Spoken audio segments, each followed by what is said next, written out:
Hey, what is up, ladies and gentlemen? I'm Knuckles the Echidna here, and I'm of course filming the likes of the Muxy Toys videos, and welcome back for some more of the Sonic's Game Gear Marathon, for some more of Sonic Labyrinth for the Sega Game Gear. So, yeah, last time we managed to completely done with, almost to the point into the half of the game already. Like, even then, we've already done the Labyrinth of the Sky already, and we also pretty much done the Labyrinth of the Sea already.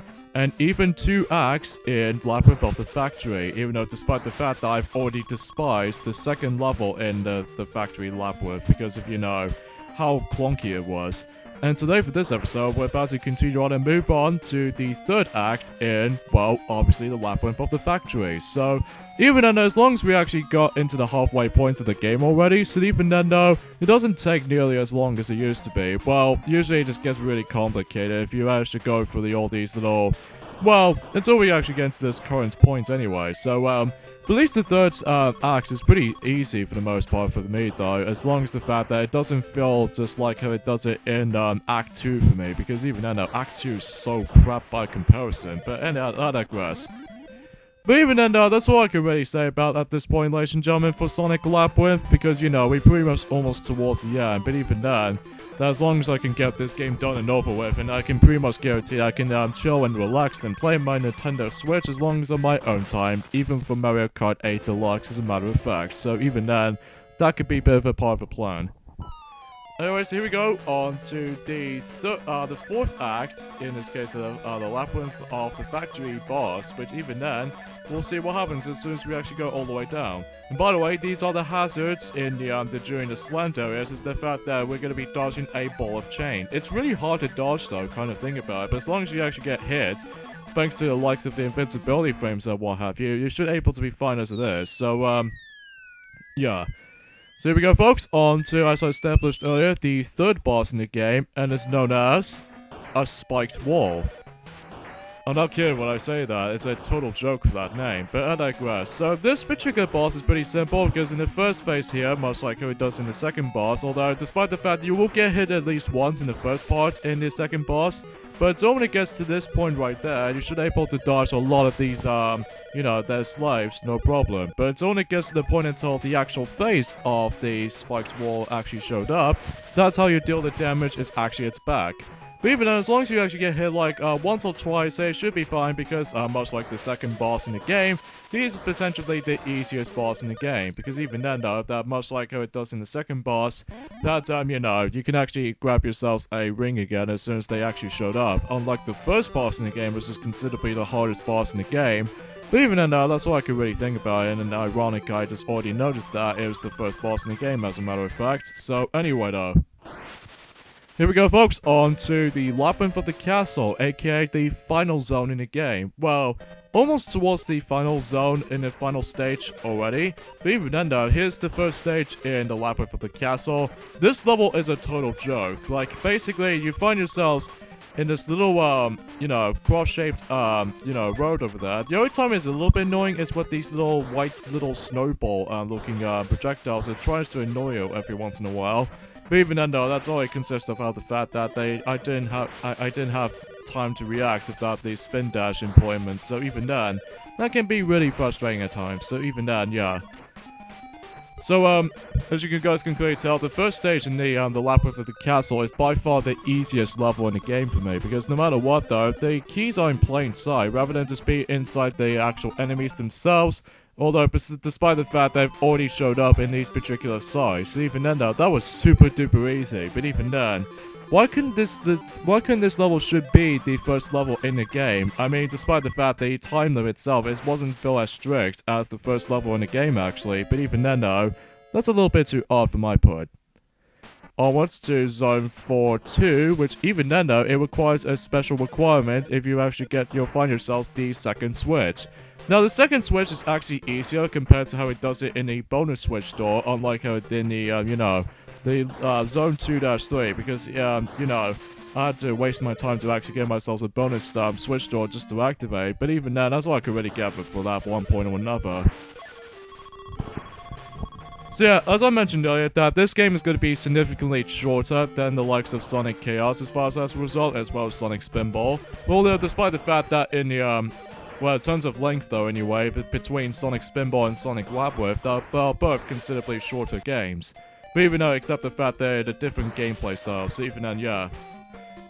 But anyways, let's go ahead and get onto those two doors here. So these two doors aren't that much of a big of a problem to deal with, but except during the next level after this, because you'll see what I'm talking about. And during the you know, the doors I mentioned earlier can either lead you into that, you know, correct spawning path, while other times it leads you to a certain dead end. So, anyways, as you can see, I've activate the switch, so that means I managed to actually activate something a little bit more interesting, to say the least, as soon as we actually finish this level up. By the way, there's actually a well-placed portal over towards in that diagonal there. I believe they'll actually warp you back to the beginning, which even then, if you manage to activate the switch, this happens.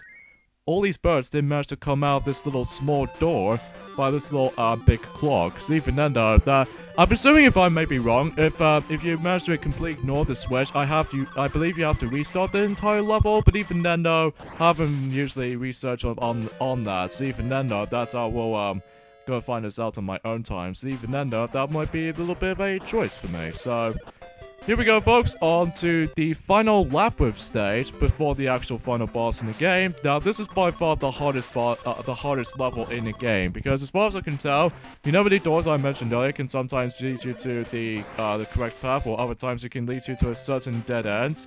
Well, this is a perfect example of how the fact that I think this is easily the hardest level in the game, because the amount of doors in this particular level is so screwy in areas. But even then, though, that sometimes the doors themselves are pretty much identical. Well, sometimes it can either, you know, lead you to the correct path. Although the footage, as you can see right now, I make this a little bit simple in premise, but for first-time players, they might have a really hard time or actually going to be trying to figure out which is the correct path of that particular level alone. So even then, that can get a lot of frustration at one point or another, especially the third and final key you have to grab.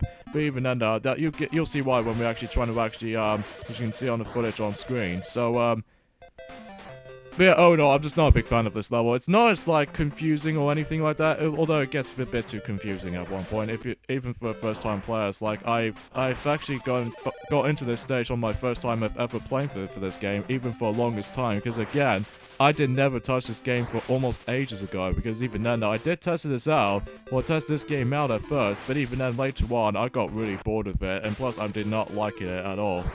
But even then, it gets a bit harder for this point onwards. It always gets more annoying for this point onwards, because sometimes the doors themselves could be acted out as mazes, can be literally just sucks. I mean, can you honestly tell I really don't like Sonic Labyrinth? I'm so sorry. I just really don't like this game. It's such a blur entry in the series to me. I mean, sure, you manage to guide yourselves in the end in a way, but sometimes it gets really confusing and sometimes real slow. So I digress. So anyways, as you can see, I managed to get all three of these keys now, so after this level's being accomplished, it won't be any more of the grabbing keys for this time, because after all, we're actually on to the final level in the game, in this case, the final boss in the game. So even then, I wonder who could be, I wonder. But even though it's pretty obvious at this point, it's probably Dr. Robotnik, so even then, that could be one of the potential moments. So, anyways, folks, so I believe I managed to win over 1,000 or so points right now, so even then, though, that should able to guarantee to make my score count a little bit more increased upwards. So, look at how much extra lives I got at the moment right now. I think I only got about 8. Well, the only maximum you can only hold up to is once again 9. But even then, though, that if you manage to grab yourselves another extra life, they're expecting you actually get yourselves only, I don't know. So anyway, this is the last time we're going to be seeing the slide sequences here, because again, this is the last level in the game, because even then, after this, then we're pretty much done with Sonic Labyrinth for good, because even then, I can't stand this game so much. So anyways, here on to the final boss in the game, in this case, the Labyrinth of the Castle boss. So, which is easily Dr. Robotnik himself. And of course, just like last time, you're going to have to avoid those little mini million versions of the bosses themselves until we actually face off the real Dr. Robotnik himself. And surprisingly enough though, he actually comes with a little bit of a mechanical castle outfit look.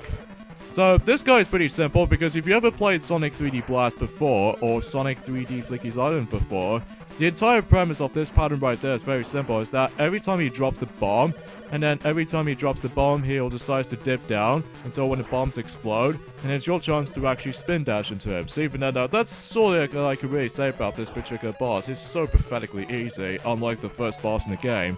I've already established that like dozens amount of times ago already. So not digress though. So today was actually forms of the 21st of August. So even then, we only got about like I would say 11 days left until the next month, which is going pretty fast, kind of think about it, but even then, that's only because we've almost pretty much towards the end of, I'm assuming that between August, darn it, I lost my rings. And yes, just like the ones in the first boss in the game, you don't have exactly got enough rings to recover from, because there aren't any rings in this arena, so every time you get hit by, like, 2 limitations of the how much damage output you are going to be put on with, even then, yeah, sorry for the lack of, really error dialogue there, folks, because there's not much else I can say, so... But once you do that, it's like vice versa, and if you manage to deal with the first phase, you actually do the second phase. It's the fact that his face is still looks perfectly intact, but even then, all he does this time around is that rather than shooting bombs, instead he actually shoots lasers. And I believe he goes from east and west directions. And don't go either of these two ways because you will get hit by lasers a lot, so... expecting you're able to actually dodge those no problem. So just like the ones in the first phase is that you have to actually, you know, spin dash into his face, and that's all you're really trying to do. So I suggest you dodge these lasers from the north or the south view, so even then though you're able to actually dodge those projectiles no problem. And here we go, folks, that was it for Sonic Labyrinth for the Sega Game Gear at long last. I've now actually completed this abomination of the game, so... But even though 0 rings, I don't care. Let's just finish this game and get this game done and over with, so I just want able to actually get some time in peace. So here we go, folks. There's the final Chaos Emerald that Dr. Eggman just accidentally dropped. Yeah, there's still 6 Chaos Emeralds in the game, which I still have no idea why, but I digress. Congratulations, all zones clear. It is perfect. Wonderful. So even then though, that's what happens if you get yourselves the best ending of the game, is that, bizarrely enough though, is the fact that once you get to the bonus area in the game, the only bonus area in the game, you're actually expecting that it doesn't usually explain that you get yourselves a Chaos Emerald already, so even then, that's never been explained. So even then, you get yourselves 4 Chaos Emeralds from the, when it did show up, and you get the well-hidden 5th one from the bonus room, and the 6th and the final one once you defeated Eggman once and for all.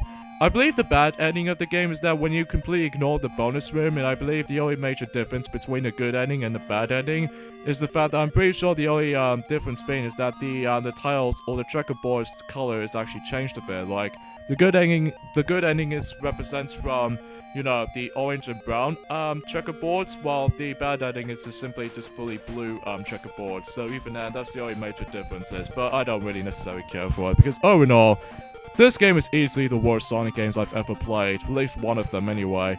I think it's worse than Shadow the Hedgehog to me, and worse than Sonic 06, because Sonic 06 does have a little bit full control of your character, and sometimes you get some speed every once in a while. But even though despite the fact that Sonic 06 is easily the most rushed game, but even though that's all I can really say about it. So, I digress. The only enjoyable part about this game is easily the visuals. They do look really good for a Game Gear title, and the music is pretty unforgivable at times. So even then, yeah. And by the way, in the end of the game, you get also the ranking screen, which, like as you can see, I managed to got 5 stars already, because that was before when Sonic Adventure 2 came around. So even then, that's what I can really say about it. So yeah, that was it for Sonic Labyrinth. Don't buy this game, and especially don't play this garbage. Let's just move on to the next game. So anyways, tune in next time of the Sonic's Game Gear Marathon. Next up, it will be Tails Sky Patrol. In this case, Metal Weather decided to tackle for that. So see you guys then. I'm Knuckles, and I'll see you guys then.